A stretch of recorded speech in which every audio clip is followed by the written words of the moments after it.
Meu nome é Ariel Mendes, eu sou presidente da FACTA, que é a Fundação de Apoio à Ciência e Tecnologia Avícolas. Inicialmente, eu gostaria de agradecer o apoio da ABPA, que é a Associação Brasileira de Proteína Animal, para que a gente realizasse essa live, e também do Conselho de Medicina Veterinária do Estado de São Paulo. Eu gostaria inicialmente de contextualizar um pouco o porquê dessa live. O ano passado, no dia 12 de novembro, outubro, nós fizemos um simpósio sobre influenza aviária. Na ocasião, esse simpósio ele teve mais de 600 pessoas assistindo. E o simpósio foi feito de maneira gratuita pela FACTA, com apoio financeiro do Conselho de Medicina Veterinária do Estado de São Paulo e também da ABPA, que é a Associação Brasileira de Proteína Animal. Como houve muitos pedidos para que a gente repetisse o seminário, o simpósio, a gente cogitou de repeti-lo, mas achamos que seria mais, face à situação atual da influenza aviária, seria mais prudente a gente disponibilizar as apresentações. O simpósio foi um sucesso, tanto do ponto de vista de técnico como também de público. Então, nós vamos disponibilizar as apresentações do simpósio do ano passado no canal de YouTube da FACTA e no canal de YouTube da ABPA. E aí, o Denilson, caso o Conselho também queira disponibilizar, isso aí fica à disposição de vocês. Nessa live hoje, nós vamos ter a participação do Mário Sérgio Assayag, que é médico veterinário da empresa Aviagem, empresa de genética Aviagem, da Tabata Lacerda, que é da BPA, e também a Sullivan, a Sula, que está conosco em sala. A Sula, não sei se vai conseguir permanecer todo o tempo, porque ela foi chamada para uma reunião em Brasília, no Ministério da Agricultura, né? E então vai estar com uma certa limitação na participação. A live vai funcionar da seguinte maneira: perguntas pelo chat, né? Então vocês já podem ir colocando no chat, está aí as perguntas no chat, está aí embaixo, na parte inferior da tela. Quando fizer pergunta, por favor, identifique-se, né? Diga quem é, de que empresa trabalha e para quem está sendo dirigida a pergunta. Nós vamos ter, inicialmente, uma fala do Denilson, né? Que ele está com a plenária do Conselho em andamento, então, mais uma saudação do Conselho de Medicina Veterinária. Depois, na sequência, o Mário Sérgio vai contextualizar um pouco a situação desse vírus que está ocorrendo, e depois a Tabata e a Sula, ou a Sula e a Tabata, vão, então, detalhar o que a BPA, o que o setor privado está fazendo, e, por tabela, também vão falar um pouco o que o Ministério da Agricultura está fazendo, porque isso está sendo feito, todas essas ações, por meio do GPIA, que é o Grupo de Prevenção de Influenza Aviária, onde participa o setor privado e o Ministério da Agricultura. Então, o Denilson, por favor, tua saudação. Bom, primeiro, boa noite já, né, o Ariel. Você é o presidente da FACTA, parabéns pela condução desse trabalho que você faz. Não é de hoje, com relação à saúde, né, principalmente na avicultura, né, toda a parte toda a parte, vamos dizer assim, de desenvolvimento da avicultura no lado de sanitário, tal. Você é um grande líder, né? E satisfação estar aqui e atender o seu convite. Você me ligou pessoalmente para fazer aqui uma participação. Eu já peço desculpa a todos os presentes, né? Boa noite a todos, por ter que ficar num tempo aqui reduzido. Eu gostaria de ficar o tempo todo, porque é um assunto, até por vida profissional, eu sempre dediquei à defesa sanitária animal, e muito também no segmento avícola, né? Na área de biossegurança e tal, lá na quarentenária de Cananéia, na nossa estação quarentenária, né? No Ministério da Agricultura, programa sanitário, né? Que a gente participou muito, mas eu, né, hoje, graças a Deus, digo com muita honra, estou aqui ocupando o cargo de presidente do Conselho Regional de Veterinária do Medicina Veterinária do Estado de São Paulo, e nós estamos hoje no dia de plenária, e a plenária hoje ela se estendeu, nós estamos ainda lá andando, então eu saí para vir aqui a dar uma palavra apenas vamos dizer assim, de cumprimentos, né, a todos os participantes, e, além de tudo, parabenizar esse evento, que é muito importante, porque nós temos aí uma realidade, né, próxima, vizinhança nossa aí, com um problema sério, e um problema que é a influenza, um problema que nós nunca tivemos aqui no país, e com todos os cuidados que o Brasil tem para evitar esse tipo de doença, né, e propagação, já que é muito séria, a gente sabe da seriedade que tem e do impacto disso no nosso país. E no Ministério da Agricultura a gente viveu muito esse problema, com treinamento, inclusive com muitos treinamentos, né, das nossas SWATs, vamos dizer assim, junto com os estados. Eu tive a oportunidade de participar desse trabalho, até de equipes técnicas que a gente trabalhou junto para, como, vamos dizer assim, como prevenção. E o Brasil tem esse trabalho, né? O Ministério da Agricultura faz muito bem esse trabalho, junto com os órgãos estaduais de defesa. Eu tive a oportunidade de participar desse trabalho e com a colaboração fundamental do segmento produtivo, né? E a BPA, e o apoio da FACTA, enfim, todos os atores aí principais envolvidos, né? E o mais importante, no meu caso aqui, é dizer que a medicina veterinária e a zootecnia, ela, com todo o seu conhecimento e toda a sua formação profissional para a área da saúde animal e prevenção, dá muita contribuição, tem dado, e aqui o Conselho também está para contribuir nesse processo. A gente sabe que nós estamos aqui, para os colegas que estão nos assistindo, para todos aqui que estão nos assistindo, só que em São Paulo nós estamos hoje com próximo de 61 mil médicos veterinários inscritos no estado de São Paulo. E nós temos aqui a facilidade, que é a capilaridade desses profissionais, né, de chegar nesses profissionais através de um cadastro, né, bem robusto, e trazer informações. A gente tem trabalhado muito, são muitas frentes, né, da medicina veterinária e da zootecnia, a gente tem tentado cada vez mais chegar, através dos nossos meios de comunicação, aos nossos profissionais. E essas informações, essas novidades, esses pontos que vêm surgindo, né, é muito dinâmico. Então, hoje a influenza não é só ela, mas é um fator muito grande de preocupação. E esse tema, como está sendo abordado, inclusive, com muito cuidado, aí, com muita dedicação aí pela própria FACTA, através desse evento agora, nós temos que dar especial atenção, e o Conselho tem. Nós temos até aqui a nossa equipe técnica, nós temos profissionais médicos veterinários trabalhando do ponto de vista técnico aqui no Conselho, participando de eventos, inclusive aqui em São Paulo, de treinamentos de equipes de emergência e tal, porque nós estamos no mesmo contexto.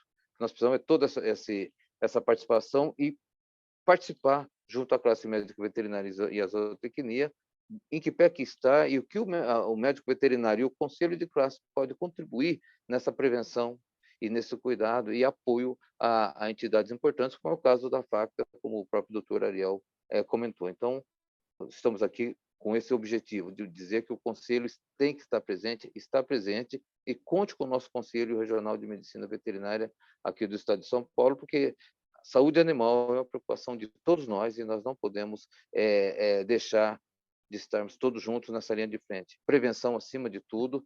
Nosso país, grande produtor, grande, né, maior exportador de carne, de aves, e não é só por isso, é porque nós precisamos preservar a saúde e nós precisamos preservar o nosso país de doenças tão sérias como essa. Então, o Conselho está aqui e parabenizo o evento e parabenizo principalmente a todos pela participação, porque é através da participação e da propagação dessas informações que são tão bem recebidas, por palestrantes como o Dr. Mário Sérgio, a doutora Tabata Lacerda, a doutora Sula e tantos profissionais aí qualificados para trazer informações novas, importantes para o nosso meio profissional. Então, muito obrigado pelo convite. Prazer estar aqui. Muito obrigado, Denilson. Como eu disse no início, então, as perguntas devem ser feitas pelo chat. Na pergunta, por favor, identifique a pessoa, quem está perguntando e para quem está sendo dirigida a pergunta. Nós estamos com mais de 600 pessoas inscritas nessa live, já temos em sala 324 pessoas no momento.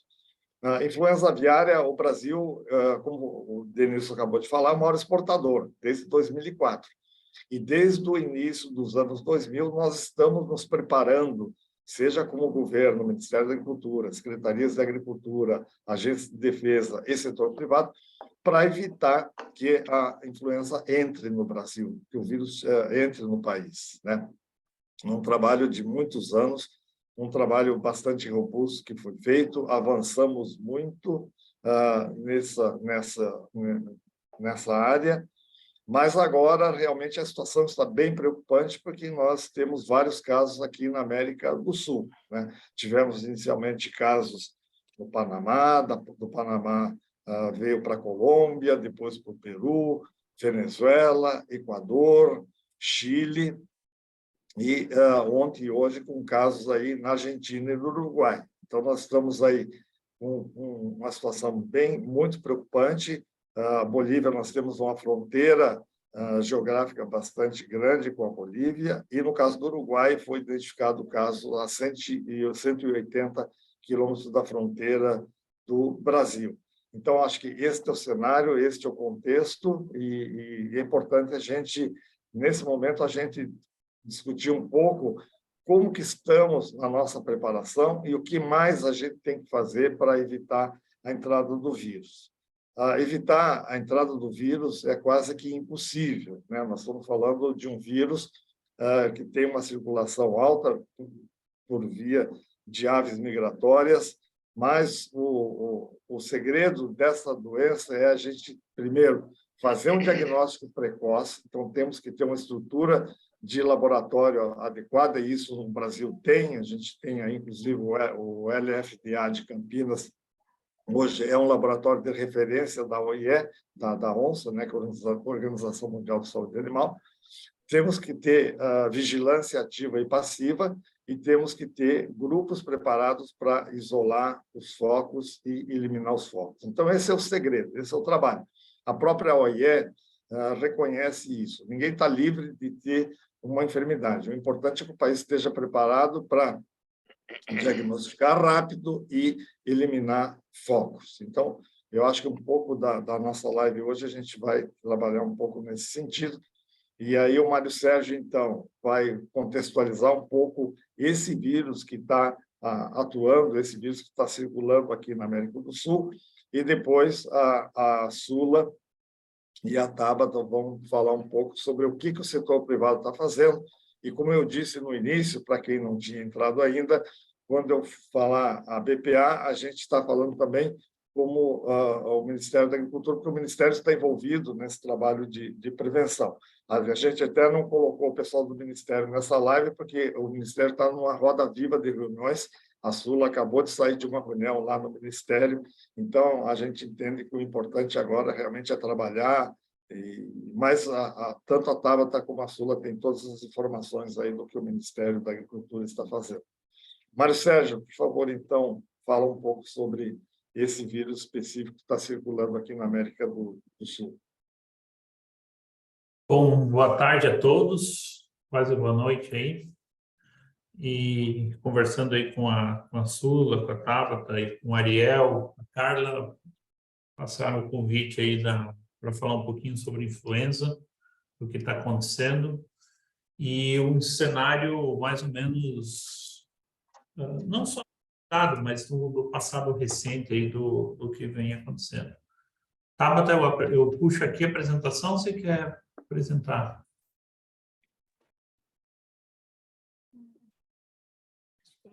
Já está aparecendo o seu mapa, pode ser? Pode ser? Eu passo aqui. Se você quiser, eu passo aqui. Mas... O que prefere? Aí é que você me avisa quando for para tirar a apresentação para você colocar o mapa. Vou precisar aqui, porque eu vou abrir aqui. Daí daqui a pouco eu te passo aí, tá? Pessoal, então, assim, a gente vai falar bastante, não é nada demorado, nosso objetivo aqui é ser bastante sucinto, como disse o Ariel aí. A influenza no mundo, ela vem ser a grande preocupação de todos, nesse momento vocês devem estar percebendo a preocupação de todo o mercado mundial. Por quê? Porque esses surtos ativos que tem de influenza, eles têm atingido vários países em praticamente todos os continentes. A exceção, né, ainda segue a Oceania, mas vocês sabem, a maioria já sabe, que, por exemplo, regiões como o Japão, que tinha uma situação sanitária bastante confortável, Coreia do Sul, algumas áreas da Europa com poucos casos, né? Mas essas regiões chegaram uma situação no último inverno deles, que é o nosso último verão, extremamente desconfortável, causando várias perdas. Um exemplo, por exemplo, a Alemanha praticamente não existe raio de 10 quilômetros. Se você colocar raio de 10 quilômetros em todos os focos, você fecha o país. Então, a gente tem regiões hoje que apresentam uma positividade bastante significativa. E o que é interessante e preocupante é que esse vírus que circulou muito nessa região, onde vai ver daqui a pouquinho, ele veio para a América do Norte e ele sofreu uma mutação, né? Ele sofreu uma mutação em setembro do ano passado, certo? Vocês podem ver aqui. Então, existe esse vírus que sofreu essa mutação e qual que é o problema dele? Que ele é um vírus completamente diferente do surto anterior. Aqui a gente pode ver o pico anterior de 2014, 2015, do que ocorreu, por exemplo, nos Estados Unidos. Naquele momento, ele afetou 211 lotes comerciais, 309 nesse momento. Fundo de quintal, dos 21 e agora para 127, né? Estados, 21 contra 38, número de aves, 50 contra 57. Aves selvagens, 98 contra 5.900 casos de positividade em aves selvagens. E estados aqui na verdade, estados aqui tá afetados com um quadro um pouco mais severo. Esses dados estão todos publicados, depois a Tabata vai passar também toda a bibliografia, mas o que chama atenção é que esse vírus lá de 2014 e 2015, ele veio e desapareceu já em 2016, e vinha numa condição bastante mais favorável. Os estados, as empresas, eles se adaptaram muito a conviver com influenza, com uma biossegurança muito melhor, né? E essa situação, de 2014 e 2015, o que aconteceu? Vocês podem ver que não tinha muitos casos em ave selvagem. E o grande problema foi a transmissão entre granjas. E o grande problema que está ocorrendo agora é que a transmissão está ocorrendo de aves silvestres para aves comerciais. Cada um dos casos a gente percebe isso. E isso passa a ser bastante importante. Por quê? Porque você tem um histórico, né, que essa movimentação dos vírus é bastante estudada. Eu não vou entrar aqui em muito detalhe nesse, mas essa movimentação de ave para ave e qual que é a capacidade de transmissão desse vírus entre as aves, ela é bastante estudada. Nós podemos ver aqui, por exemplo, deixa eu ver aqui,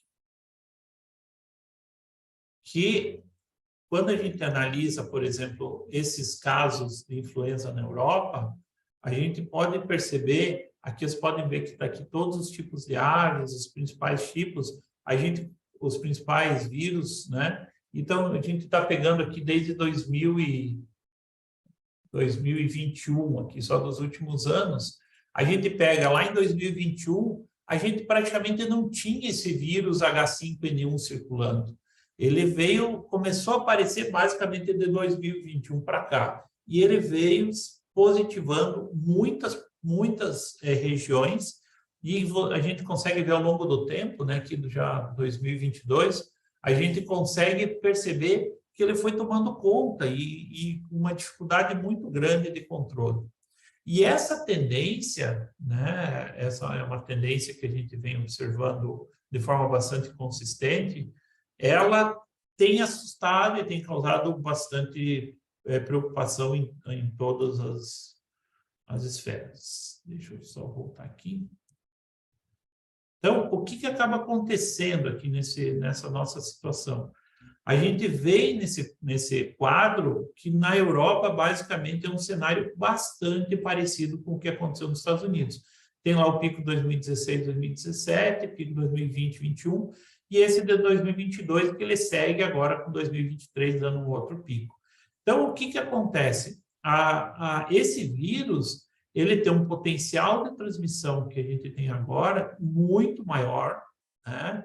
E ele consegue se movimentar em grandes distâncias muito rápido, né? Então, essa é uma característica desse novo vírus.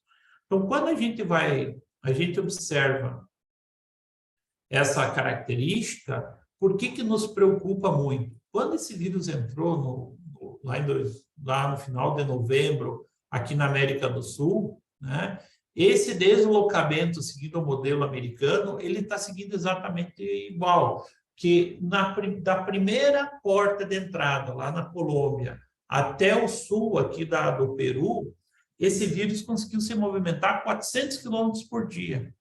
Ou seja, numa velocidade extremamente elevada. Por quê? Porque aquele conceito que a gente sempre teve, que a ave doente morre, que a ave não consegue atravessar grandes distâncias, isso aparentemente tem caído um pouco por terra nesse caso. Talvez pelo motivo de que esse vírus consegue infectar muitos tipos de aves diferentes dos anteriores. Todo mundo está acompanhando aí que afeta pelicanos, afeta várias aves marinhas, afeta aves silvestres, e o grande problema é que ele positiva as aves silvestres, não só as aves migratórias.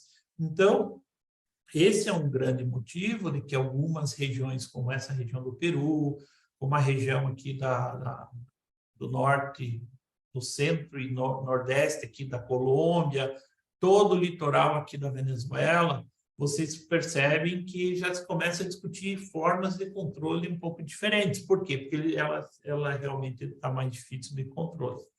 Quando a gente analisa esse vírus da porta de entrada, lá na divisa com o Panamá, com o sul, aqui com a região próxima a Santiago, no Chile, a gente também percebe que esse vírus se deslocou 300 quilômetros por dia, que é bastante, né? Então, no primeiro momento se movimentou mais rápido, no segundo momento aqui um pouco mais lento, mas é uma velocidade muito, muito rápida, né? E quando a gente pensa em direção leste, né, saindo aqui da Colômbia para a Venezuela, esse tempo de deslocamento foi de 50 km por dia. Se esse caso do Uruguai, até a gente colocou aqui, né, até o Uruguai e a Argentina não estão confirmados, mas vocês sabem que foi confirmado H5 aqui no Uruguai. Não se sabe até agora, esse horário das 6 da tarde, não saiu nada oficial dizendo qual vírus que é, se é o H5N1 ou não, mas vamos considerar que seja um H5. Essa distância aqui, até aqui, esse vírus se movimentou 45 km por dia, né? Então, a gente começa a ver que aquele conceito nosso de Cordilheira dos Andes, ele já caiu um pouco por terra. Por quê? Porque os casos que a gente consegue ver, por exemplo, que estão já bem reportados e a gente pode ver isso, né? Todo mundo tem acesso a esses mapinhas, que esses mapas estão disponíveis aí na internet, no Google, né? Você pode ver que ele já atravessou para o lado de cada fronteira, né? Ele já veio para o lado de cá, ou seja, se confirmar o caso da Argentina, que ele fica aqui nessa região aqui, ele também já passou para o lado de cada fronteira, e se confirmar que no Uruguai também ele mudou para cá. Porque o nosso conceito até os vírus anteriores, e a gente sempre considerou isso, é que a gente sempre estava protegido pela Cordilheira e pela Amazônia, né? Então, a gente tem positividade nessa região toda aqui, a gente tem positividade aqui na Colômbia e nessa região aqui do Peru e Equador. Então, o que acaba acontecendo? Esse rastreamento, né? E por que a gente está conseguindo perceber isso? E vocês sabem que tudo isso que está falando não é opinião, é só analisando o que está acontecendo. A gente vai para uma análise um pouco mais detalhada, que nós não vamos aqui, mas quando a gente pega os tipos de vírus dentro dos continentes, a circulação dos vírus dentro dos continentes, a gente pegou aqui só de 2012 para cá, né, por região. a gente percebe que os vírus, eles vão surgindo em determinadas regiões, ele se movimenta, então aqui ele saiu da Ásia, veio para a África, a gente pode ver um outro vírus que saiu aqui do centro da Rússia, veio para o Oriente Médio, a gente percebe essa movimentação. Mas nós tivemos agora, se a gente parar aqui, nesse momento, ó, nós tivemos um momento aqui basicamente de pausa por um tempo.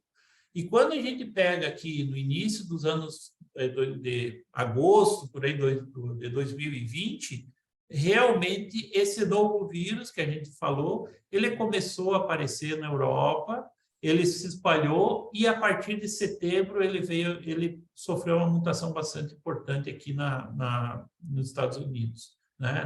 Não dá para dizer Estados Unidos, é na América do Norte. Quando a gente pega esse vírus, por exemplo, buscando aqui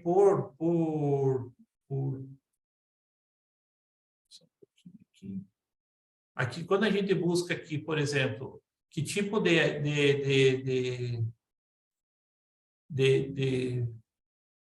ave a gente encontra aqui, espera aí, vamos pegar aqui o H5, vamos pegar só o H5 aqui, né? A gente acaba percebendo que a gente tem uma realidade bastante parecida com o que a gente tem sinalizado, que os pesquisadores têm sinalizado, que esse vírus ele vem causando o problema, que é o H5N1, e ele, de repente, ele estoura e esse vírus tem uma característica de ser extremamente mais patogênico. Então, você vê que, nesse momento, esse vírus tomou conta, né? E ele é o mesmo vírus que veio aqui para a América do Sul, eles estão reportados aqui, ele veio para a América do Sul e ele tem, teoricamente, até o momento que se sabe, o mesmo potencial de transmissão do que ocorreu na Europa e o que ocorreu nos Estados Unidos. Então, só para relembrar aqui, os vírus anteriores tinham um comportamento. Esse clade aqui, certo? Ele tem um outro comportamento. Então, quando a gente vai... Deixa eu voltar para a apresentação nossa lá. Quando a gente olha aqui, eu vou voltar aqui o slide só um pouquinho. Esse vírus...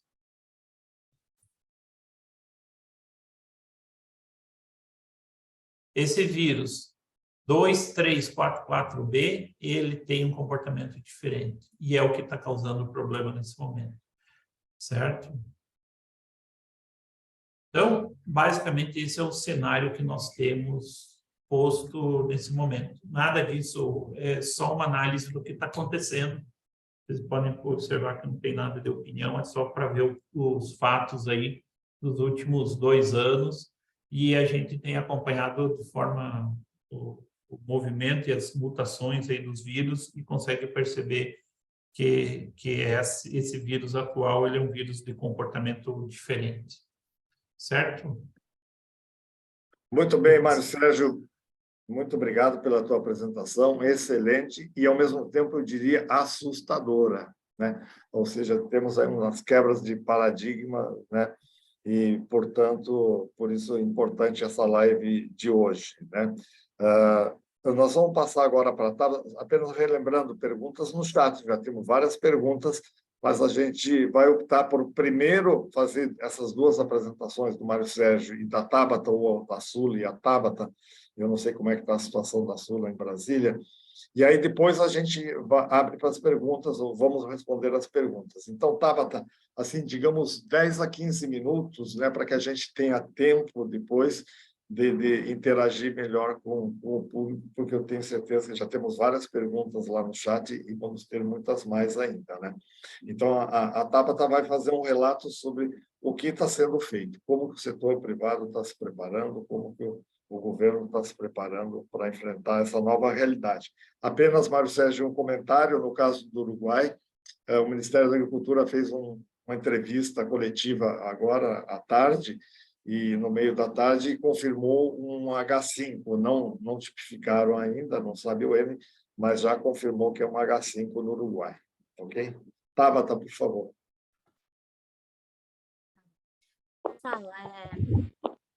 Tentando ser rápida aqui, porque realmente ao longo de todos esses anos, é lógico que agora a gente está com ela batendo na nossa porta, mas já tem bastante anos que a gente está trabalhando nas ações de prevenção. Deixa eu só ver se eu consigo passar o slide aqui, que não está indo. Eu queria compartilhar com vocês que já há 3 anos a gente retomou fortemente as ações de prevenção e o que a gente levou em consideração como setor privado. Tudo que poderia ser feito antes da ocorrência, todas as medidas preventivas, todas as maneiras de se preparar para que isso não acontecesse, mas se acontecesse também as maneiras de se preparar para que a gente tivesse uma ação rápida e efetiva, porque vocês sabem que, como foi comentado, é uma doença que fecha mercados. Hoje nós exportamos praticamente 30% da nossa produção, então imaginar que esse volume ficaria represado aqui no país é uma coisa bem assustadora também. Nós também somos a plataforma de exportação de material genético para a América Latina, e desde dos casos que estão tendo na Europa e nos Estados Unidos, nós também passamos a exportar material genético para o resto do mundo. Então, a gente enxerga como uma coisa bem catastrófica, e como o Ariel comentou. Então, a gente fez ali, como a BPA, levantamento dos banimentos dos países. Por que a gente fez esse levantamento? A ideia era, olha, esse país foi banido para quais mercados, quando ele teve o surto e quando ele conseguiu retomar. Então, aqui a gente está estruturando quais são as nossas ações, quais os mercados que retornam mais rapidamente, aqueles que demoram mais para retornar. Então, foi esse o objetivo aí do levantamento, e a área de mercados da BPA está acompanhando isso muito de perto. O levantamento dos documentos, atos normativos para dar subsídio para o setor. Então, assim, a gente pode informar, explicar sobre todos os documentos e normas que existem. Se vocês, qualquer um que precisar de ajuda, que quiser fazer um treinamento, que precisar de suporte, a gente pode fazer isso aqui em conjunto. Revisamos os manuais de biosseguridade da BPA com relação às visitas, principalmente, né? Inclusive, por último, nós soltamos uma nota técnica falando, a gente não tem como realmente entrar lá na produção e proibir a visita, mas recomendamos fortemente que as visitas sejam restringidas ao máximo e que sejam feitos as quarentenas, né? O técnico viajou, o técnico esteve em outra produção, esteve em outro país, que ele respeite aí os períodos. Esses manuais estão, eu vou passar um pouquinho mais para frente, tem um QR Code para lá do site da BPA que vocês podem pegar esses manuais. Levantamento dos valores para emergência nos fundos estaduais, o Ariel também trabalhou nisso, junto com a nossa parte administrativa da BPA, porque no primeiro momento, né, claro que a BPA tem o seu próprio fundo do setor privado, mas no primeiro momento a resposta rápida vai se dar com ações do governo, né, de atendimento ao foco. Então, a parte de fundos é muito importante, o Ariel até pode comentar um pouquinho depois. Também trabalhamos comunicação, imagem, treinamento, o mapa está aí com um programa robusto. A gente está terminando hoje o livro aí da parte de educação sanitária, né, com a Juliana, o Diálogos sobre Influenza Aviária, para capacitação de técnicos, e então os treinamentos realmente também são muito importantes, tanto na identificação, quanto nas ações que vão ser tomadas no caso de ocorrência. Fizemos cotação de kit de EPI, isso melhorou bastante depois do Covid, por conta da produção massiva de EPIs após o Covid, mas ainda assim é preciso que esses materiais estejam disponíveis prontamente no caso de ocorrência. A interface com a divisão, agora virou uma divisão, não é mais uma coordenação de emergência zoossanitária, e renegociação de CZI, treinamentos, e claro, a gente está conversando, tendo alguns diálogos sobre vacina. Esses slides, eu vou passar eles bem rapidinho, porque o que foi o último passo aí que a Sula entendeu que seria muito importante. A gente foi atrás do quais são... o GFTADS é a plataforma que cuida das doenças transfronteiriças entre os países e faz as recomendações então, e ver os objetivos comuns da gente proteger os países contra as doenças. Então, eles têm as recomendações para a influenza, e acho que, não sei se vocês estão com a nossa imagem aqui do lado, mas se tiver em cima aqui do lado, para todos os itens que o GFTADS tem recomendação para influenza aviária e doença de Newcastle, claro, o Brasil já está trabalhando, né?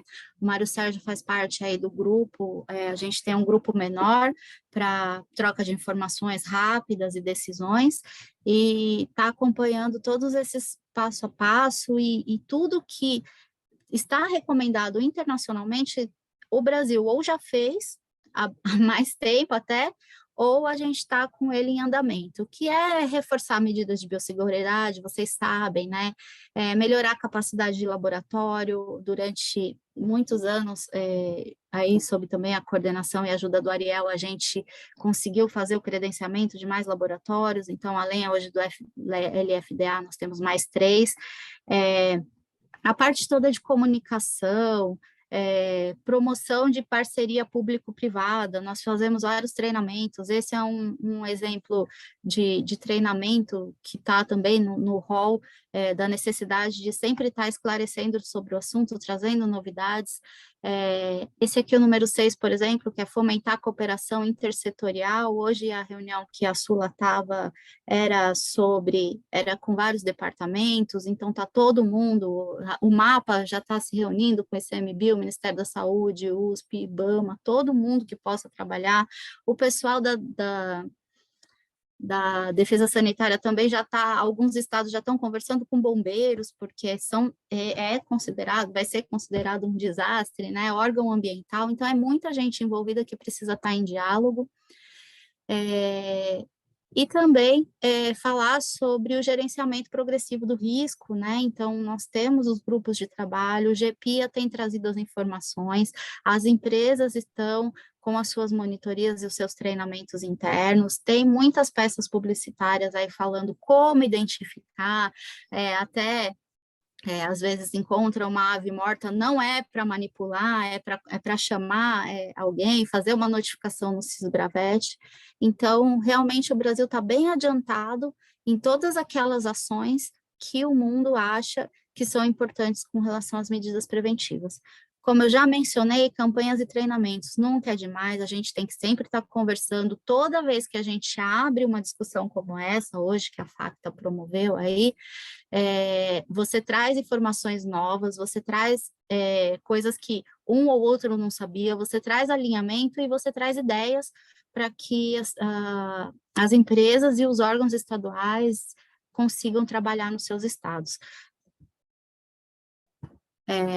A gente, como eu falei, aqui na tela está aparecendo o QR Code das nossas recomendações e procedimentos, é só um suporte, né? Claro, a gente está trabalhando muito em conjunto com o Ministério da Agricultura e Pecuária, relacionamento muito estreito, mas ainda assim temos o papel de proteger o ente privado, e essas recomendações passam muito por isso, em proteger as unidades produtivas. A gente entende que isso que está acontecendo e pode vir a acontecer numa ave migratória e a gente encontrar, mas o que a gente gostaria mesmo, né, e que todo esse trabalho é para que não entre no setor produtivo. Então, essas recomendações, principalmente com relação à visita, trânsito de pessoas e também que sigam as medidas de biosseguridade previstas na IN 56, que é a nossa norma-mãe aí de biosseguridade, que incluem o telamento, que é muito importante, proteção das fontes de água. Então, quando a gente fala das aves migratórias, que são, na sua maioria, marítimas, então, proteção das fontes, proteção e tratamento de água, as telas, então, todo aquele rol que a gente já conversou bastante sobre a IN 56, para que a gente não proteja o máximo possível e faça todas as ações cabíveis numa pré-ocorrência. Também, eu compartilho aqui com vocês, não é todo mundo que já teve acesso a esses materiais do mapa, mas o plano de contingência de influenza e de doença de Newcastle já está publicado ali pelo Ministério da Agricultura desde 2013, que tentou várias recomendações, um rol de recomendação, como você deve agir, quem você deve, como são feitas as medidas. A ficha de influenza aviária, que fala sobre a notificação, então, assim que a ave é encontrada, é uma suspeita, daí é isso que o Mário Sérgio estava conversando agora há pouco, o Ariel comentou, você tem uma suspeita, daí é feita a análise, e aí você desencadeia nas ações se ela for confirmada ou não. Então, as suspeitas devem ser notificadas e, inclusive, não podem deixar de ser notificadas. Qualquer suspeita deve ser desencadeado essa verificação para ter certeza, ou não, se é um problema no plantel. E agora, mais recentemente, foi compilado os dados e foi publicado o plano de vigilância para influenza aviária e doença de Newcastle, que prevê todas as ações do setor público com relação à coleta de material. Então, tanto nas aves livres, como nas aves de produção, tanto quanto nos compartimentos, né, que é uma categoria aí separada, está tudo bem descrito nesse plano de vigilância, e a vigilância foi intensificada, claro, nos últimos tempos, por conta das ocorrências aqui na América do Sul. A BPA doou kits para que se aumentasse a vigilância, para que sejam feitas coletas em locais próximos a sítios de aves migratórias. Então, esses kits já foram distribuídos aí nos estados em alguns estados, e que tinham menos condições de aumentar essa vigilância, e também nos estados que têm alta produção, também a vigilância foi aumentada com valores remetidos pelos fundos ou pela própria entidade estadual ali do estado de grande produtor. Então, a gente recomenda que vocês tenham contato com esses documentos para entender um pouco mais. Muitas das perguntas que chegam para a gente, elas estão bem descritas nesses documentos. Como coleta, onde coleta, qual a frequência, o Brasil está realmente coletando, né? Às vezes a gente é questionado sobre isso. Sim, estamos, há um plano de vigilância, há um plano de contingência e há um passo a passo para o caso de uma suspeita que deve sempre ser notificada.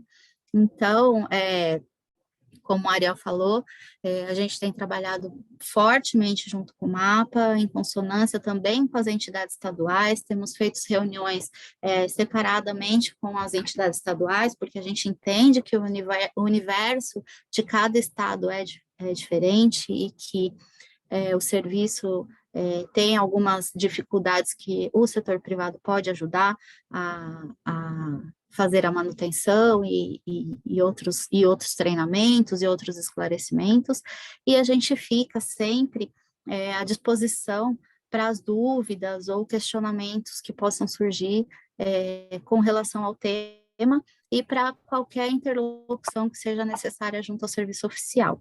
Então, acho que a Sula estou vendo que ela está ali no táxi, mas acho que ela quer dar uma palavrinha.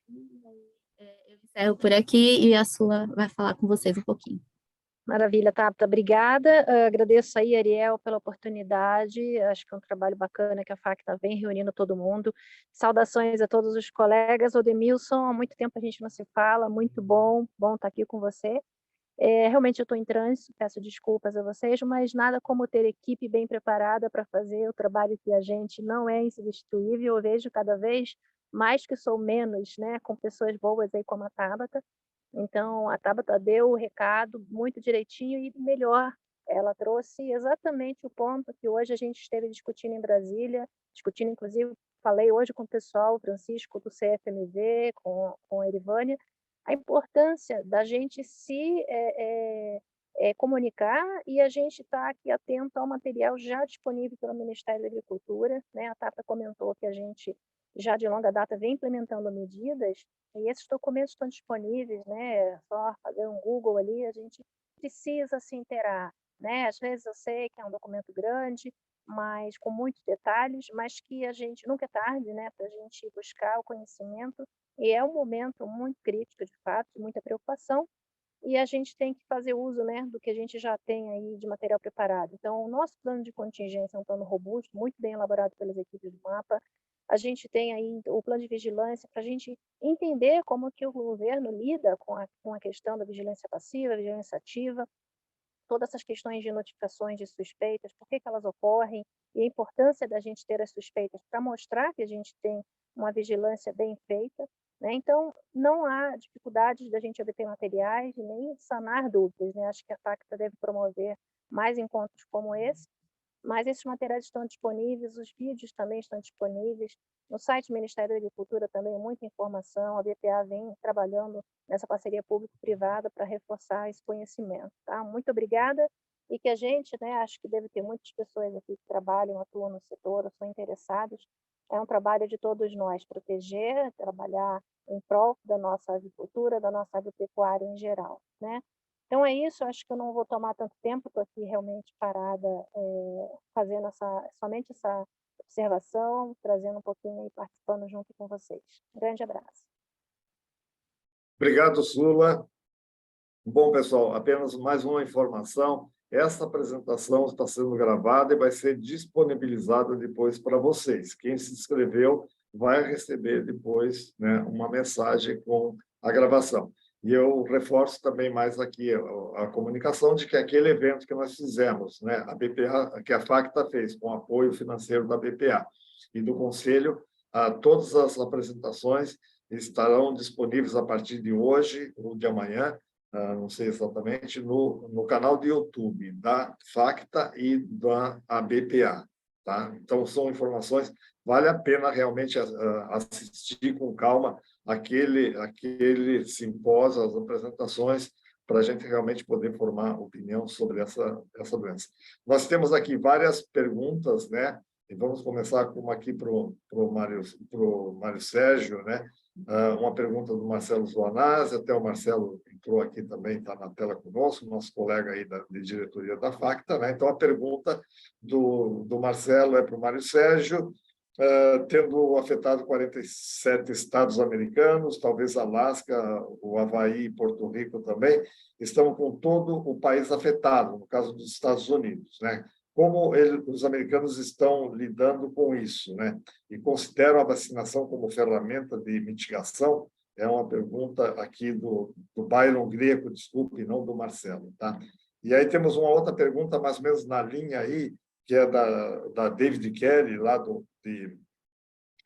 de Dourados, né? Ela menciona ali sobre a questão da barreira geográfica da cordilheira, né? Só para o Mário Sérgio deixar claro que, na realidade, aquela ideia que a gente tinha que a cordilheira era uma barreira já não é mais, né, Mário Sérgio? Só reforça isso. Então, que eu acho que a Kelly entendeu que tanto a Amazônia como a cordilheira é uma barreira que estava nos protegendo, né? E aí o Rodrigo Torres, eu estou emendando uma terceira aqui, o Rodrigo Torres também menciona, né, que o vírus atual, né, e o da Europa não são próximos em capacidade de contaminação, né? Então, Mário Sérgio, a questão dos Estados Unidos, né, do vírus da Então, vamos lá. Europa. Estados Unidos. O pessoal está seguindo o protocolo recomendado pelos organismos internacionais, aí, fazendo depopulação, faz um raio aí de 3, 5, 10 quilômetros, de acordo com a situação, né? E faz o controle por eliminação dos lotes mesmo, né? Esse é o conceito que tem sido implementado na Europa, na maioria dos países utilizados aí. Aí a pergunta da Cordilheira e depois a questão da cordilheira. vacina também, né? A questão da vacinação.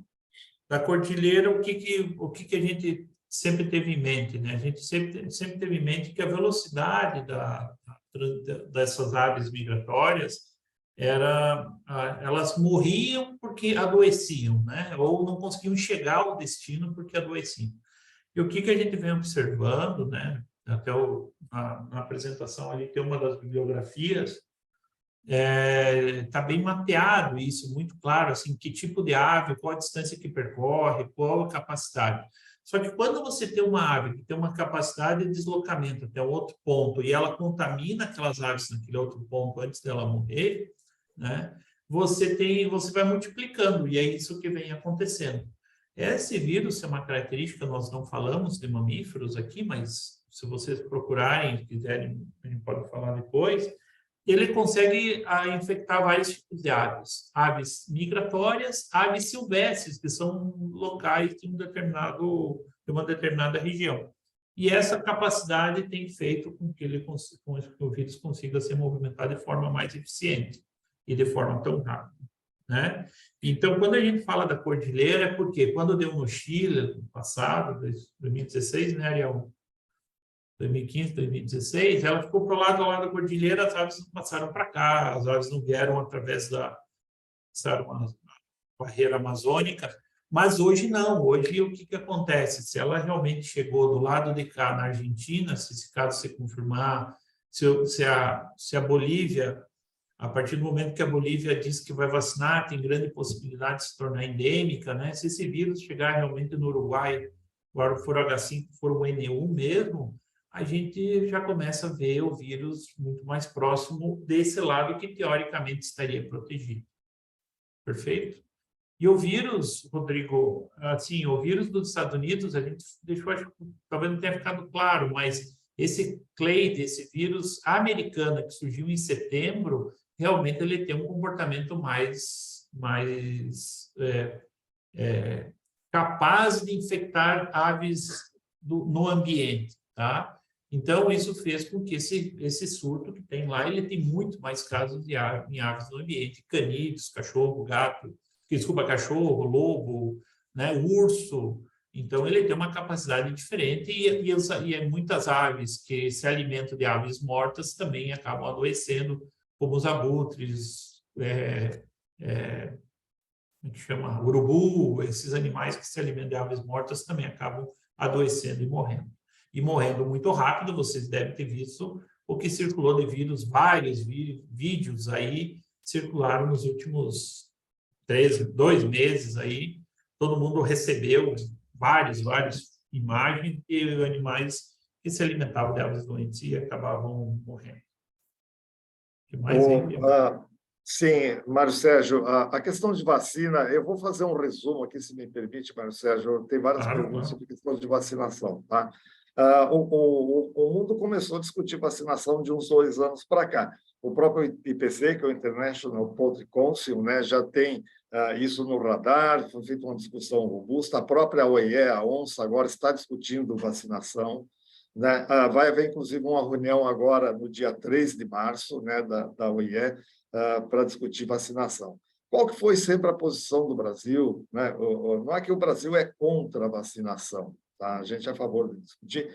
A gente entende que a vacina pode ser um fator importante na contenção de focos. Evidente que a gente não é favorável a sair vacinando, até porque isso não resolve, senão teria resolvido o problema já no México e outros países que vacinam, né? Mas nós temos que fazer essa discussão. O Ministério da Agricultura está discutindo isso, né? A doutora Lia Coswig recentemente assumiu a coordenação de biosseguridade de vacinação, e ela, junto com a Daniela, né, e o Bruno, lá da Sanidade Avícola, estão capitaneando essa discussão. Que tipos de vacina existem no mundo, né? Vamos fazer um banco de vacinas ou não? Qual a capacidade que nós temos no Brasil para produzir vacina ou para multiplicar a vacina? Lembra de toda aquela discussão do Covid?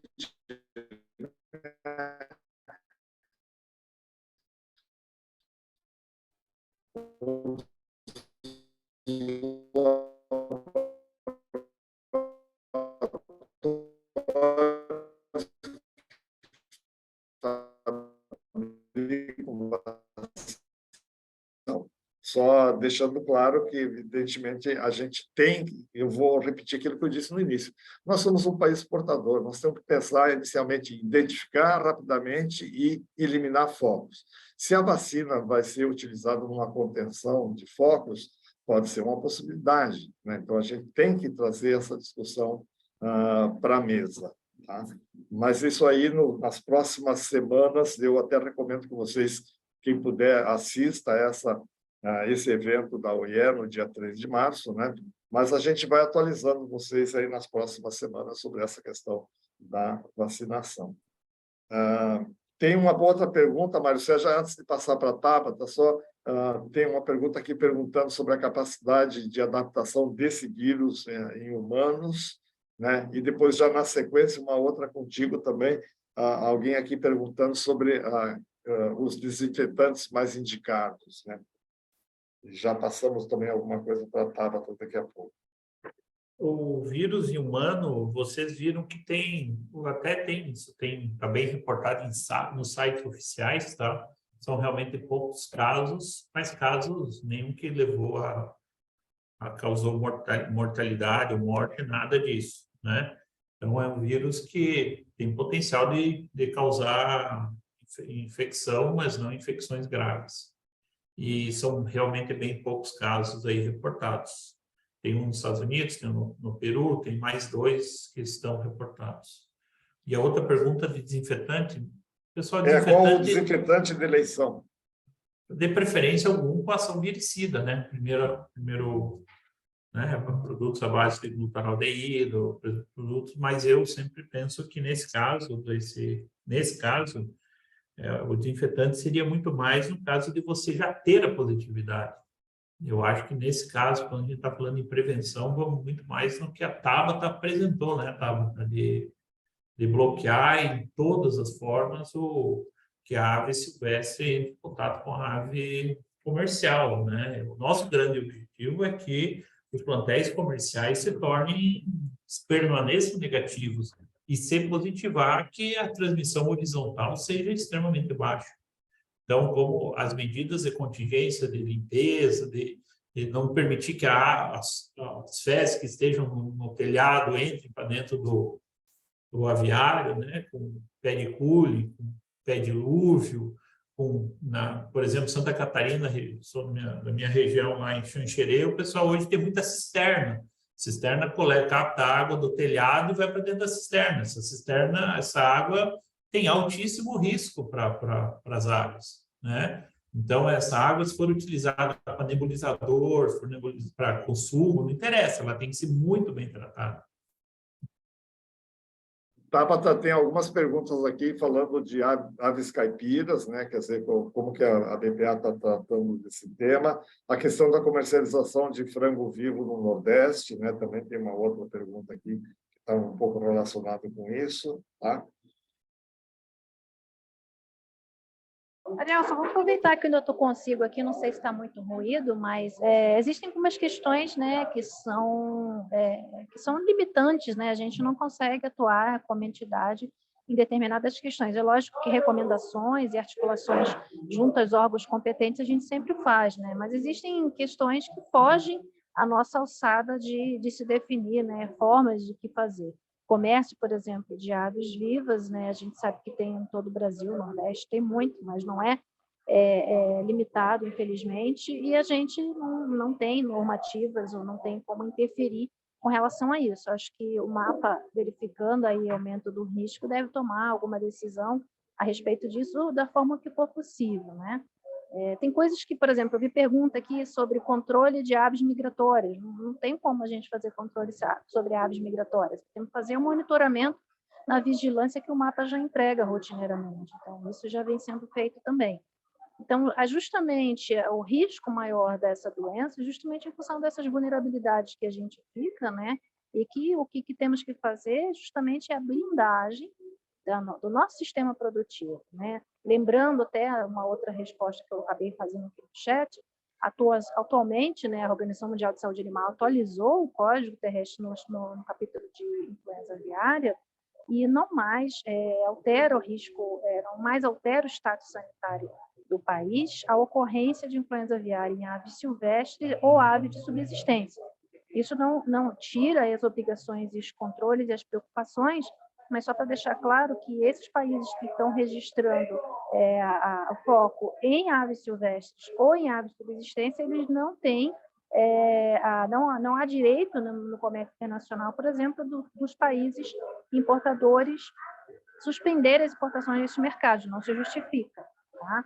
Então, é uma questão que mudou mais recentemente, que atenua um pouco essa preocupação, né, de como fica a relação ao mercado importador, comércio internacional. Tá? Então, só aproveitando para trazer um pouquinho dessas questões. Ok, Sula, obrigado, Sula. Né, eu acho que é interessante essa tua colocação, né? A BPA recomenda, né? Mas infelizmente a gente não tem como proibir, né? O Uruguai hoje, por exemplo, né, na entrevista lá do ministro da Agricultura, eles tomaram uma série de medidas, né? Aves de fundo de quintal, prender aquelas aves criadas livres, né? Tipo caipiras, etc., prender essas aves e tal, estão trabalhando em cima de uma emergência, né? Tem naquela linha, Mário Sérgio, que você falou aí da questão da água, né? O Jurandir Júnior aqui comenta que a questão de cama, por exemplo, de cama, né? Palha de arroz, cama não tratada, não esterilizada, né? Então, isso sendo utilizado como cama, né? E também a questão de como substrato para cama consórcio, na questão da utilização de consórcio, né? E de frango e piscicultura, né, ali no Paraná, né, várias cooperativas produzindo, né, tilápia agora, né. Ele menciona a questão da despesca, né.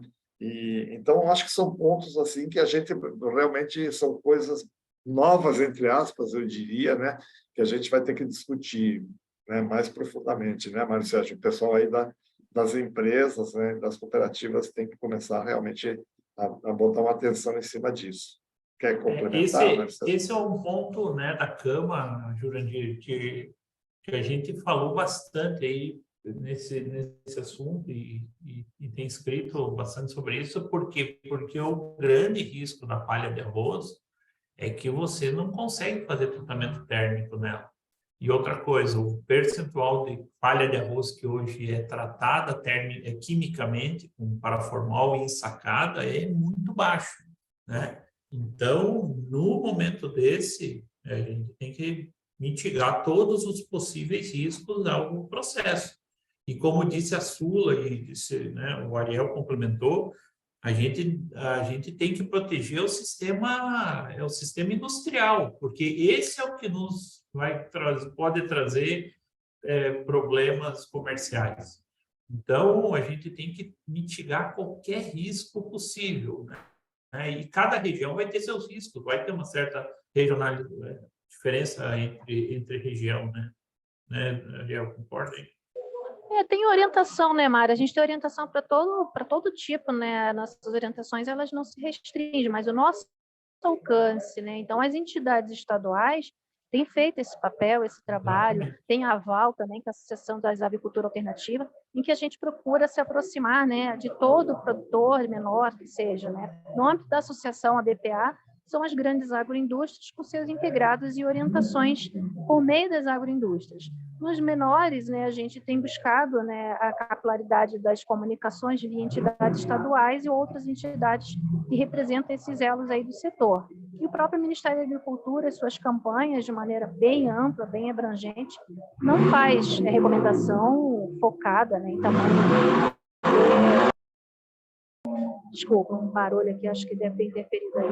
Não fazem recomendações focadas em tamanho de produtor, né? A biosseguridade, ela não é elitista, né? A biosseguridade é uma coisa que está ao alcance de todos, de fazer regras mínimas de higiene, de isolamento, de proteção e blindagem, que a gente sabe que é relevante para qualquer tamanho de negócio. Muito bem, Sula. A Caroline Simeone, ela faz um comentário aqui, né, dizendo que tem sido observado um aumento muito grande aí nas lesões, né, respiratórias nos frigoríficos com inspeção federal, com CIF, né, e que não existe aí uma notificação, né, correspondente a essas lesões, né. Então, ela questiona um pouco, né? Vocês estão falando aí que a detecção precoce é importante e tal, mas se não tem notificação, como é que fica isso, né? Então, eu acho que, não sei se alguém quer comentar, Mário Sérgio, Sula, Tabata, né? Eu acho que aí pode falar, Sula. Melhor Não, você falar, eu estou agora tendo que sair. mas existem orientações claras, né, do que tem que ser notificado, quais são os sintomas, então acho que isso não é necessariamente a questão, né? A síndrome respiratória bem identificada, existem orientações do Ministério com relação ao que é suspeita, o que realmente configura, né, caracteriza uma suspeita para efeito de uma notificação, né? Então acho que não seria necessariamente o caso, né? Não se coloca assim dessa forma, como se não houvesse um controle sobre o que está sendo notificado. Eu acho que claramente tem uma distinção do que é cada doença, né? Isso percebo que tem sido feito, e quando de uma notificação, quando ela se torna uma suspeita, a vigilância tem se mostrado bem eficiente nesse processo. Isso está dentro da responsabilidade do responsável técnico, né? Você tem bem claro isso, o que tem que notificar em caso de mortalidade, em caso de suspeita clínica, a equipe também do Ministério, dentro dos abatedouros, tem acompanhado, tem realizado esse trabalho de coleta. Então, eu acho que aí a gente está bem protegido aí. Acho que o Brasil, o Ministério e os RTs aí fazem um ótimo trabalho. Tá, tem aqui também um comentário, uma pergunta da Nathalie Nogueira sobre a questão do LFDA, ser o único laboratório, né, de Campinas. Na verdade, o LFDA, que é o Eslanagro, né, de Campinas, ele é um laboratório de referência hoje da OIE. Tá? Mas, além do LFDA de Campinas, tem outros laboratórios aí. Tem o CEDISA, que também faz diagnóstico, tem o Marcos Henriette de Curitiba, tem alguns LFDAs de outros estados, né? Só diagnóstico, a questão de isolamento, isso aí sim é só Campinas que faz isolamento, tá? Nós trabalhamos muito essa questão nos anos passados aí, e o Ministério da Agricultura autorizou 4 outros laboratórios particulares a também fazer diagnóstico, que é no caso de emergência de ocorrer surtos aqui no Brasil, né? Essa discussão é uma discussão permanente com o Ministério da Agricultura, o assunto está sendo retomado. O ideal é que a gente tenha mais laboratórios aí, né, aptos a fazer diagnóstico. Tá? A gente sempre fala que se a gente tiver um problema aqui no Brasil, na agricultura industrial, a movimentação de aves, a gente vai ter que fazer isso, né, através do PCR negativo de lote e tal. Mas isso é uma outra discussão, né? Mas é importante, acho que a observação dela, né? Aí tem a questão aqui de treinamentos, a Tabata já mencionou, né? Ontem eu estava acompanhando num grupo aí de pesquisa, o pessoal questionando a questão dos simulados, né? O Ministério da Agricultura vai fazer um simulado agora em maio, um simulado nacional, mas o ano passado também foi feito um simulado para aftosa e um simulado para a peste suína, né, africana em Santa Catarina. Tá? Então, na realidade, é emergência, né? Esse simulado, embora esse de aftosa e de suíno não seja específico, mas o treinamento é válido. Tá? Então, o Ministério está atento a isso, né? Tem alguns estados, inclusive São Paulo, cogitando de fazer também um simulado, então eu acho que isso é importante.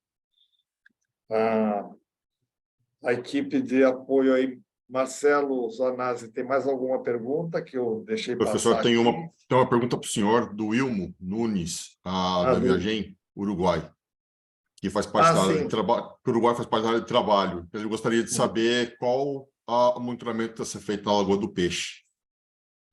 Esse monitoramento, o Ministério sempre fez isso, né, junto com o IBAMA, né, o monitoramento, e isso está sendo feito. Eu não tenho números atualmente, né, mas realmente a preocupação, principalmente com esses casos agora do Uruguai e da Argentina, né, principalmente do Uruguai.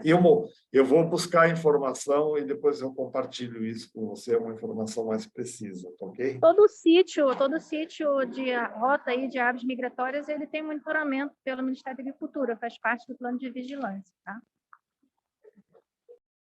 Tem mais uma pergunta para o Mário Sérgio, do Marcelo Torreta.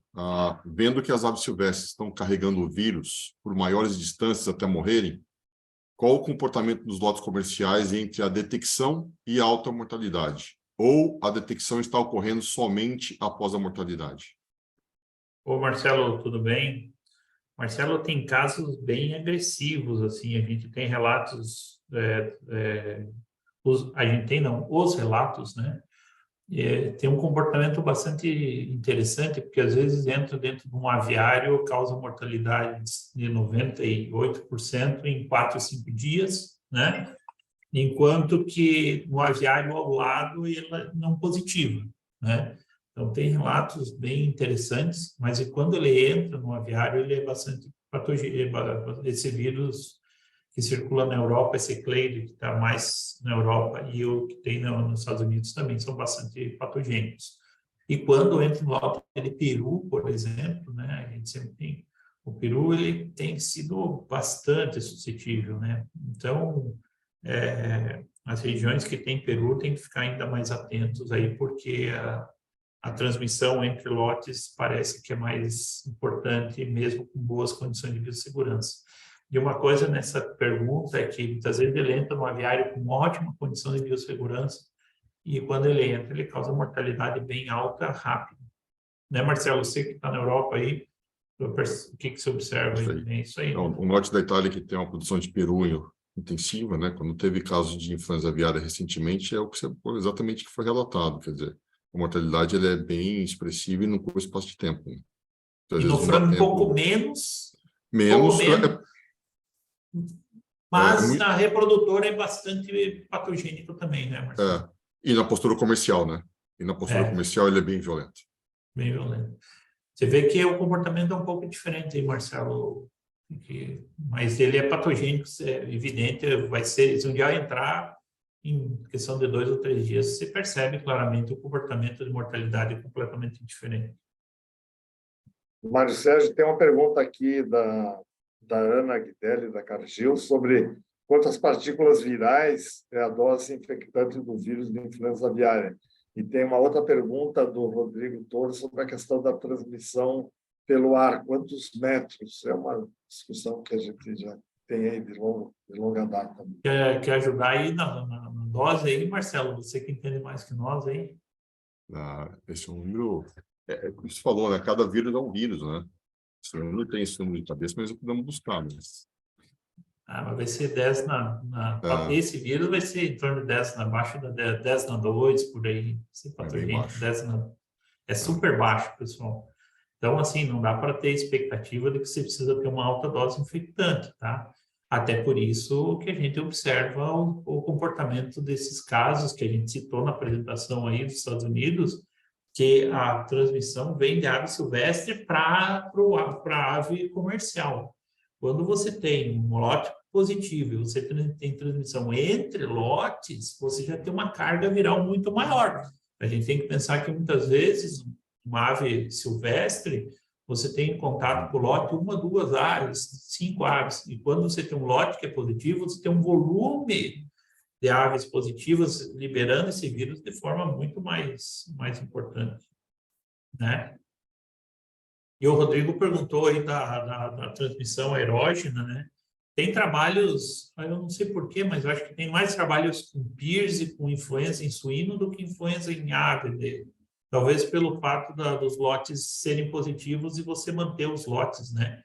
A Universidade de Iowa, principalmente em Minnesota, tem muito trabalho em suíno nisso, mostrando, por exemplo, em suíno, influenza em suíno, você consegue em frio, com alta umidade, até 5 quilômetros, né? Tanto que o controle de micoplasma, PIRS, principalmente PIRS, influenza, você tem que ter essa distância.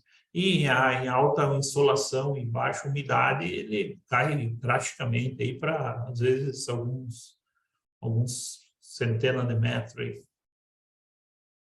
Certo? Mas o importante é que você está considerando que é em partícula, não está considerando que é em fezes ou que é em fômites, né? Estão considerando que isso está positivo em partícula aerosol aí, né? Sula, você ainda está aí, né? Tem uma pergunta aqui, a questão da exportação, Sula, tá? Né? No caso da ocorrência de focos na agricultura industrial, como é que fica a exportação, que tantos países vão realmente fechar para o Brasil e tal. Você quer comentar um pouco sobre isso, Sula? Sim. A questão dos certificados, sim. A questão de uma possível zonificação, etc. Meu áudio tá bom, Ariel? Tá bom, estamos te ouvindo bem, Sula. Tá. Realmente, a gente fez, como a Tabata mencionou no começo da apresentação dela, um levantamento do comportamento dos mercados mediante ocorrência, né, em países produtores e exportadores, e como que esses países importadores estavam se comportando, né? Logicamente que esse cenário vem mudando. Hoje são poucos os países produtores que estão livres, que não têm ocorrência de influenza aviária. Então, a gente entende que também são poucos os países em condições de realmente manterem firmeza numa exigência, por exemplo, de carne oriunda de países livres. Embora a gente saiba que isso possa acontecer dentro da Organização Mundial de Saúde Animal, é uma das regras, é uma doença de notificação obrigatória, e que isso pode gerar restrição de comércio quando em ocorrência em lotes comerciais. Mas a gente tem observado que os requisitos de grandes mercados, importantes mercados, têm mudado. Então, não mais fazem a exigência de país livre, mas sim de zona ou região e compartimento. Então, o produto tem que ser, né, no momento de ocorrência, não necessariamente oriundo de um país livre, mas oriundo de uma zona ou região ou um compartimento livre, o que já alivia um pouco a tensão a respeito dos requisitos de mercado, né?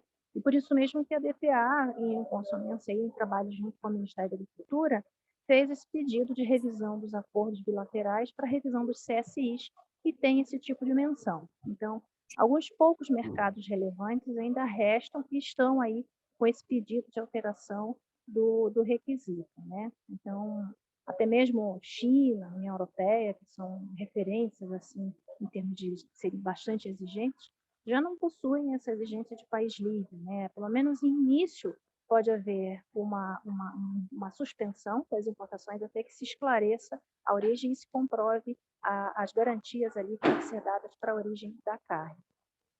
A BPA fez esse levantamento dos associados da BPA, tem disponível também para se organizarem com relação a isso.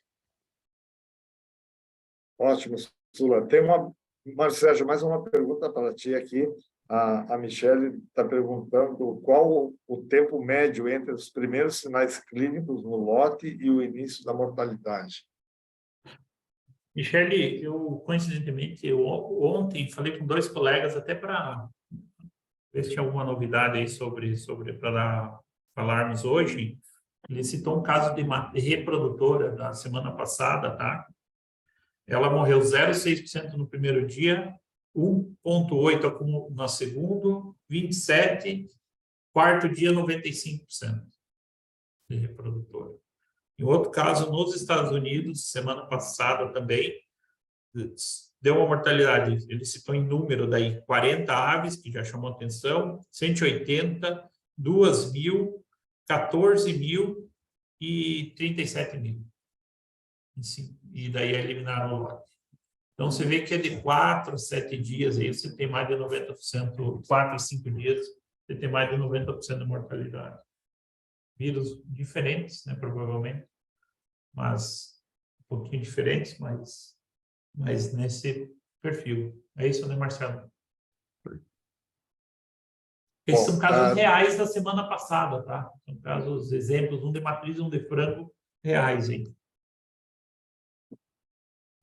Pessoal, tem aqui perguntas sobre a questão de biosseguridade, a questão de pessoas que saíram do país e voltaram, não houve nenhum controle no aeroporto. Tem pergunta aqui sobre máquina de espuma. A questão de depopulação, métodos de depopulação, eu não sei se a Sula quer responder sobre isso, mas, na realidade, é um ponto que está sendo discutido com o Ministério da Agricultura. Na última reunião do GPIA da semana passada, esse ponto foi levantado e ficou decidido que, na próxima reunião, esse vai ser um ponto de pauta, né? A questão dos métodos de depopulação. Exato, Ariel. Aproveitar aqui enquanto eu não embarque, realmente é um desafio. A gente está vendo aí como que os demais países que estão com surto ativo, como estão lidando com isso. Então, a espuma é um método, mas é um método bastante dependente de vários fatores para ele ser eficiente. Então, a gente tem buscado, levantando essa discussão também, para a gente trabalhar da melhor forma esse método, como você bem lembrou, de despovoamento, né, ou depopulação, que não necessariamente é um método de eutanásia, né? A eutanásia tem uma finalidade, despovoamento tem outra. Isso também está muito claro definido pelo próprio CFMV. Então, realmente é um desafio, a gente tem que toda, né, a academia tem que ajudar a trabalhar em buscar alternativas que a gente fazer da melhor maneira, porque é uma forma, né, de resposta que quanto mais célere, melhor para todos, né, para questões de comércio, para a questão do estado sanitário, para o bem-estar dos animais, né? Tem uma outra pergunta aqui. Pessoal, a gente já está caminhando para o final. A gente tinha combinado de fazer uma live por 1 hora, já estamos aí com 1h20 praticamente, né? Tem uma pergunta aqui sobre codornas, né? Tabata, você tem alguma informação, Mário Sérgio, sobre codornas de postura? Influenza em codornas? Eu não tenho, desculpa, eu não tenho nenhuma informação. Na Ásia, Marcelo, você tem? na Ásia, onde tem bastante codorna também, e lá também tem o vírus de influenza aviária circulando, tanto de alta quanto de baixa potenticidade, as aves suscetíveis. E assim, e o risco deles é basicamente o mesmo de uma produção de postura comercial, ou de frango, ou de reprodutor, que não tem biossegurança. Então, assim, as aves são suscetíveis da mesma forma, e sofrem com isso. Bem,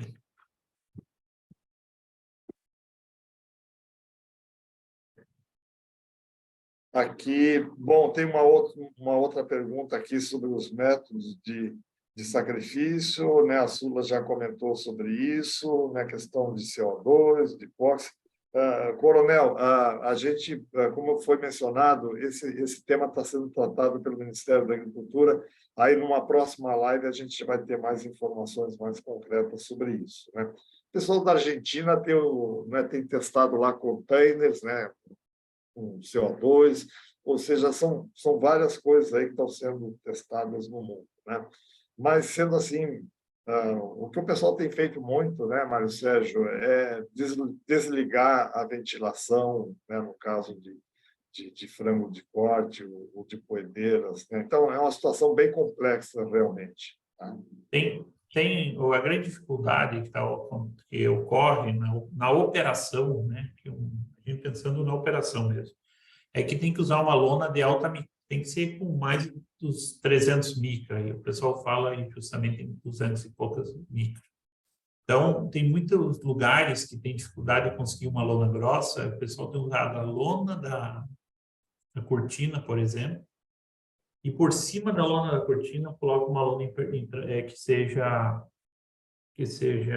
completamente, assim, não passe o ar, digamos assim, né? Por quê? Porque muitas vezes a cortina ela tem que estar completamente fechada, ela não pode ter furo, ela não pode ser uma cortina simples.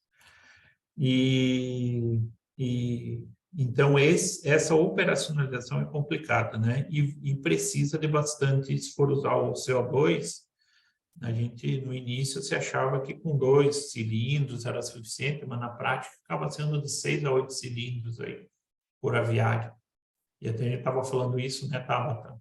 Isso aí, a dificuldade de operacionalizar isso, porque você pega uma propriedade que tem 6 aviários, 4 aviários, você vai precisar de um universo aí de CO2, toda a parte logística, né?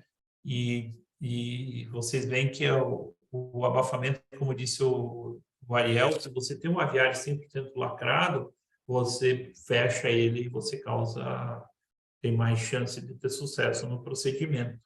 Mas normalmente tem que cobrir e cobrir completamente e o CO2 pode ajudar, mas muitas vezes só abafamento é o que está sendo usado. Experiência dos outros lugares aí, né? É o que os Estados Unidos têm empregado, né? E a gente tem visto até mesmo na França.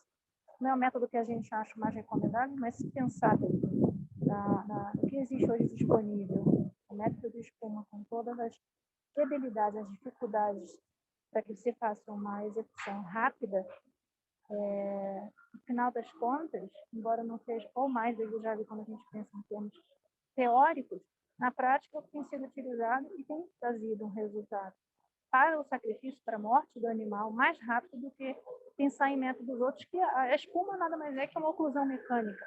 Ela provoca também uma asfixia no animal. Então, tem que se amadurecer, é uma questão que tem que se amadurecer para se discutir e achar a melhor forma. E lembrar, né, que no sacrifício sanitário, os objetivos macro preocupação, para além de preservar o animal, é preservar todo o conjunto, trabalhar com relação ao lote, status sanitário e o humano também, né? Em relação ali, quem está manipulando, fazer uso de CO2 também é complicado. Então, são muitas questões que têm que ser avaliadas no Sula, o teu áudio estava bem baixo, não sei se todo mundo conseguiu ouvir. Bom, pessoal, tem uma última pergunta aqui, Mário Sérgio, a questão do descarte de aves, né, das aves sacrificadas. Aí já vamos para o encerramento. Normalmente, como eu disse, a gente falou aí, tem que ter... Por isso que a gente tem que trabalhar e discutir os assuntos em época de paz, né, e não na época da guerra, né? Porque esse é um ponto extremamente importante que as empresas e como disse a Sula antes, os órgãos estaduais têm que discutir isso junto com os órgãos ambientais, porque o único destino é eliminar dentro da propriedade. E quando toda a experiência que tem, se for, né, a vala, tem que ser vala profunda, você não pode fazer uma vala 3, tem que ser vala, que se recomenda é de 3 metros para baixo, né? Então, o que acaba acontecendo? Esse é o grande problema e não é qualquer equipamento, não é uma retroescavadeira pequena que vai conseguir fazer uma vala aí de 6 metros de profundidade, né? Então, vocês veem que tem que discutir bastante internamente as empresas, o plano de contingência, eu acho que essa pergunta nos direciona para isso, o plano de contingência junto com a prefeitura, junto com o plano de contingência junto com as empresas de terraplanagem que têm equipamentos pesados, tudo isso tem que estar preparado, o telefone das pessoas, quem vai operacionalizar esse tipo de tarefa, né, de despovoamento aí, tem que estar cada região, cada município, cada empresa tem que ter bem descrito isso para poder atuar no caso de uma emergência sanitária. Então, vocês veem que não é qualquer máquina para fazer esse trabalho. Esse ponto é extremamente importante, né? A gente trabalhou muito, né, no passado com relação a isso, né? O ideal é que as empresas tenham isso muito bem mapeado, né? Que tipo de equipamento tem na cidade, onde conseguir, a questão de EPIs, né? Tem uma lista de EPIs aí que a BPA divulgou recentemente, né? Isso. Então é importante, o pessoal das empresas, é importante ter esses EPIs. Você não tem coisas que você não encontra na farmácia da esquina, gente, né? Então isso tem que estar realmente mapeado, comprado, reservado, né? E outra um coisa, trabalho. né?